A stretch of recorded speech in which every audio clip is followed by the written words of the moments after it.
Hey guys, Damron here. In today's video, I want to break down 5 popular diets and eating strategies so that you have educated information on making the best decision for yourself. If you haven't hit the subscribe button yet, hit that button to be notified anytime I post new content related to women's health, hormones, or holistic health. All right, I'm asked all the time or told all the time these different diets that my patients are doing and trying to lose weight by or trying to get healthy by. And so I thought today I would break them down with the pros and cons of each so that you guys just have information on what that looks like. Today, I first want to start with intuitive eating. Intuitive eating is an approach where basically there's no tracking or monitoring, no apps, no anything like that. We're not counting calories, things like that. We're just trying to listen to our body and eat intuitively or eat kind of based on our biofeedback. I think that this is a great plan for people who are recovering from eating disorders,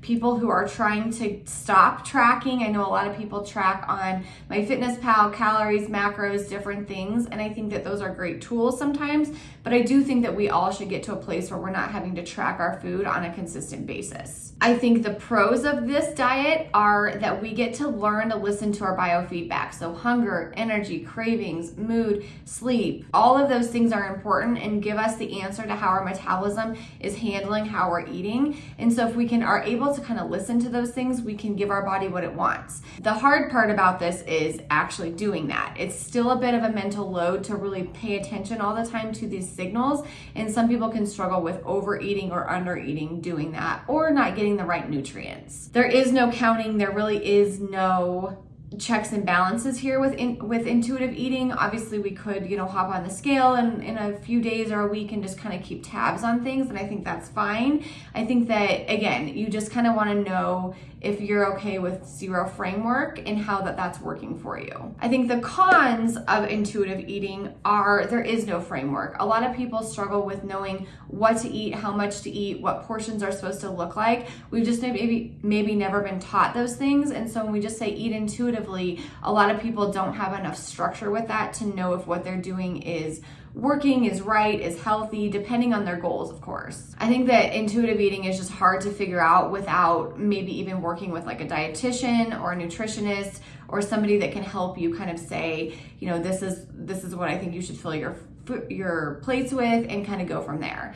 In general, when I'm working with people on getting off of tracking or things like that, I tend to give them a framework of a protein, fat, and fiber at each meal, and then kind of give them the hunger scale. So 0 to 10, how hungry are we? Kind of giving them some checks and balances and some maybe a little bit more objective data to work with when kind of transitioning to intuitive eating. The next diet I want to talk about is Weight Watchers. Weight Watchers has been around forever. You probably remember, if you're in your 40s, like even your mom's doing Weight Watchers as kids. And still to this day, it's one of the most popular diets out there. And I actually think there's a bunch of good things about Weight Watchers. Weight Watchers is a counting system. So instead of counting calories or carbs or proteins, things like that, we're counting points. They have their own point system where every single food is designated a certain amount of points. There's 3 different plans between green, blue, and purple, and each of those gives a different designated point value. There also are free foods, in which on each plan, the free foods are a little bit slightly different too. In general, free foods are going to be your produce, so fruits and vegetables, and then really, really lean proteins are also part of the zero foods. So I actually think that's a huge pro of this program, is that it's teaching you to use those foods and get a lot of fiber, get a lot of micronutrients, the protein in for very little to no point value. So it teaches us, right, to eat those foods more often because we don't go through our points so quickly. I think that Weight Watchers also offers a great amount of accountability and support. There's in-person meetings still, there's online communities, you have a coach that you can talk to if you're struggling with anything. So I think the accountability and support with Weight Watchers is actually really good. And I think, like I said, that they're encouraging you to eat healthier types of food. I think that it also emphasizes a good amount of sustainable weight loss a week. It's not a crash diet. They're not, telling you to lose 5 pounds a week. It's usually something around 1 pound per week, which is a super sustainable, great amount of weight loss so that we're not kind of crash dieting as well. I think the cons are it's kind of an overcomplicated way of counting calories, right? The point system is unique to Weight Watchers. You have to get on the app and really count those points out. And so I think that can be kind of a con. I think that, some people could just do better counting calories. I also think that one of the hardest parts about Weight Watchers is actually some of the foods that we have available to us, and like the more convenience foods can be healthier foods, but Weight Watchers give us an extremely high point value. So for example, like a protein bar. A protein bar is pretty high in points on Weight Watchers. And again, you enter your calories, fat, protein, carbs, you enter information about it if it's not in the database already. But I found that a lot of patients struggle with hitting like some of those things in there, because like a protein bar where it might be 120 calories can be like 8 points, for example. And so if you're not counting or if you're not able to eat the produce and the lean proteins and things like that, I think you can go through your points relatively quickly and still actually be eating fairly low calorie. So I think that there's a little bit of a discrepancy there with some of the Weight Watchers things. And so I think that you have to really look at your own lifestyle. If you're somebody who eats a little bit more convenience foods, again, it doesn't even have to be super, super highly processed foods. There's certain brands like Bulletproof bars, for example, that's pretty low produce or pretty low processed, but again, that bar would probably be like 12 points on Weight Watchers, which is probably over half of your daily points for most people. So again, we just kind of want to look to see. I think that if that's you probably do better just tracking straight up calories and making sure that you're in a caloric deficit. Optavia is another one that is really, really popular right now. So many people are doing, and I have kind of a strong opinion on it. So I'm going to go through the pros of Optavia first. The pros are fast weight loss. People are losing tons and tons of weight each week because it's a really low caloric value. Again, that's at the expense of your metabolism. So I'm not saying that that's a great thing, but for people with motivation, that can obviously be some instant gratification to get going faster.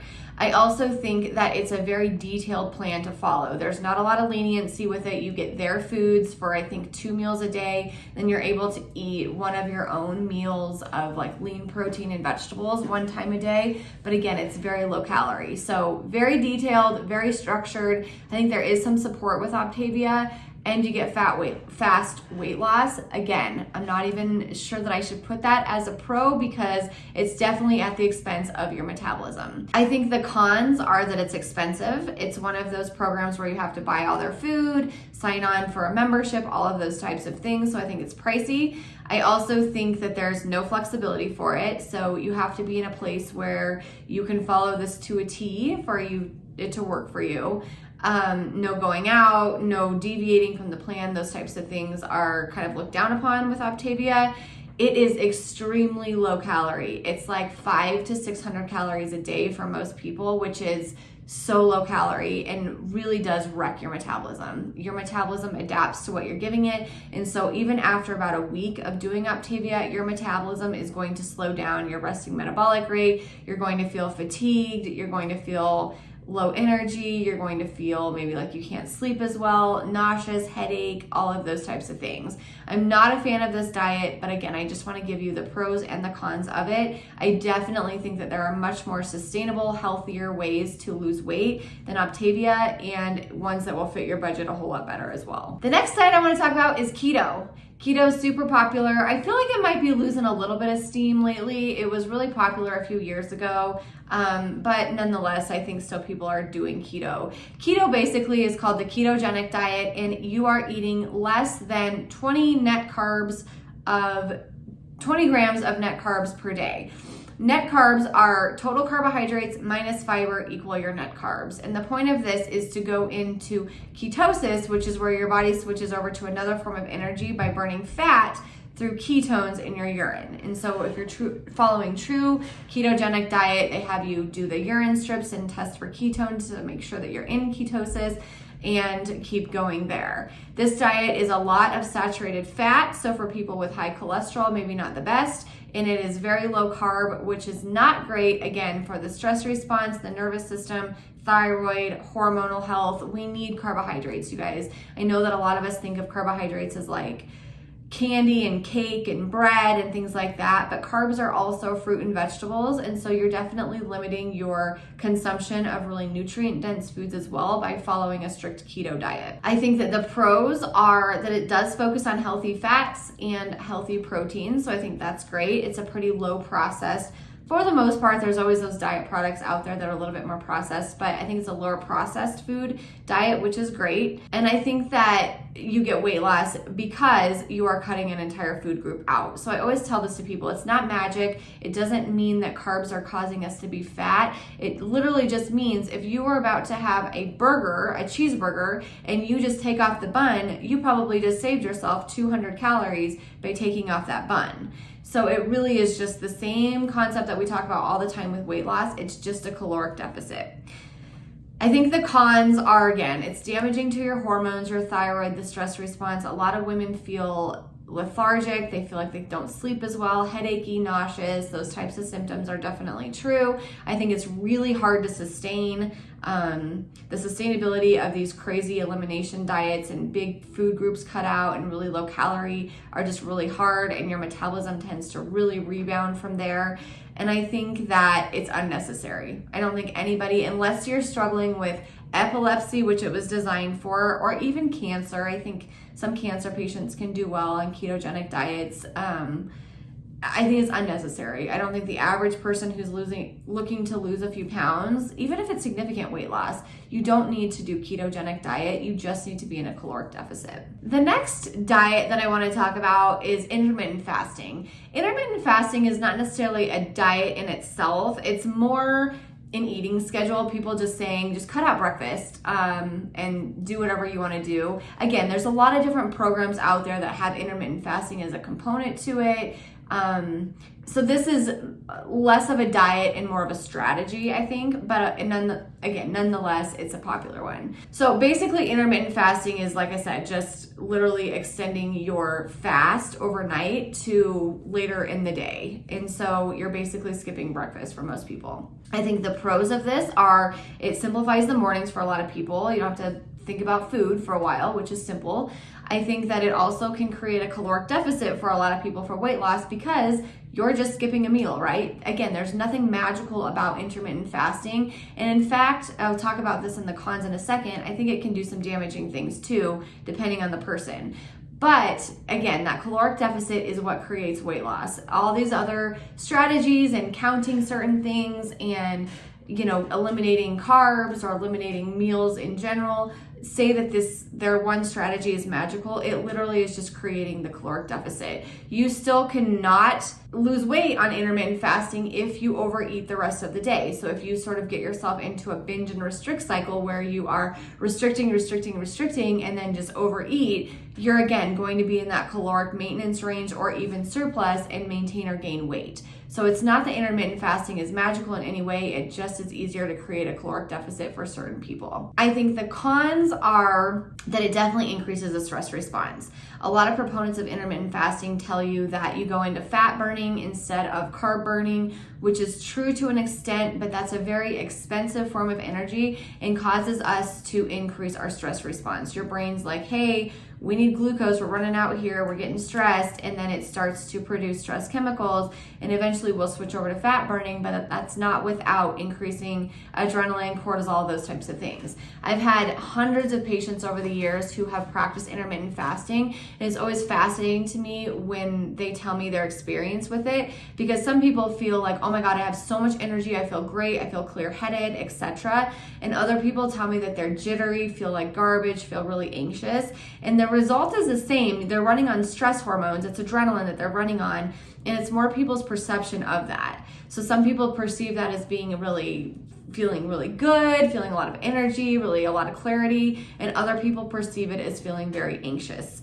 I perceived it personally as being anxious, and I didn't like the strategy at all for myself, and I found that for hundreds of women over the years as well. I also think that it can damage your thyroid over time. I actually see it increasing blood glucose sometimes. I know that a lot of proponents of intermittent fasting tell you that it helps your blood glucose, but We also have to understand the relationship between cortisol and insulin and blood glucose. If your body's stressed out, it's going to leach glucose from your liver and muscles and use that, and so then insulin will actually increase. So I've actually seen a lot of women who have intermittent fasted for a prolonged period of time that like their blood sugar levels are not as optimal as they were prior to that. So again, this is an individualized thing, which is why I'm doing this for you guys, to give you the information that you need to make an educated decision. But I do want to just encourage you to realize that I don't think intermittent fasting is necessary. I think it's damaging to the hormones. I think it can contribute to a lot of insomnia, a lot of excess cortisol, which I just did a video a couple weeks ago all about adrenal fatigue and supplements. I'll leave that in the description below as well. And I just think that it can also create a bit of a damaging relationship between food and like the deprivation cycle. So I see a lot of women who sort of teeter on the edge of eating disorders with this, and definitely fuels some of the kind of restriction and binge type of mindset. So I don't think that that's psychologically very healthy either. Again, make an educated decision. And the biggest thing is look at your own biofeedback. Like, how are you feeling? If you're feeling fantastic with some of these things, great. And everything, your biofeedback, hunger, energy, cravings, mood, sleep, you're feeling great. You're able to get through your workouts well. You're feeling energetic, all of that stuff. Your body's probably handling it okay. Again, with intermittent fasting, ketogenic diets, things like that, I do see it sort of a ripple effect. You might feel okay at first, and then it slowly starts to kind of be one of those things where you feel okay until you just don't anymore. So I'm a fan with fasting of definitely getting in that 12 to 13 hour overnight fast. Give yourself some digestive rest. But any more than that, I think is fairly unnecessary and fairly harmful to women, especially cycling women who, are struggling with things like low progesterone and increased stress response, adrenal fatigue, anxiety, thyroid conditions. Those women definitely should watch the amount of time that they are not eating overnight. I hope this was helpful for you guys. If you have friends and family who are interested in this info, go ahead and shoot this info over to them as well. And if you haven't hit that subscribe button yet, hit that button to be notified anytime I post new content related to women's health, hormones, or holistic health. I'll see you guys in the next one.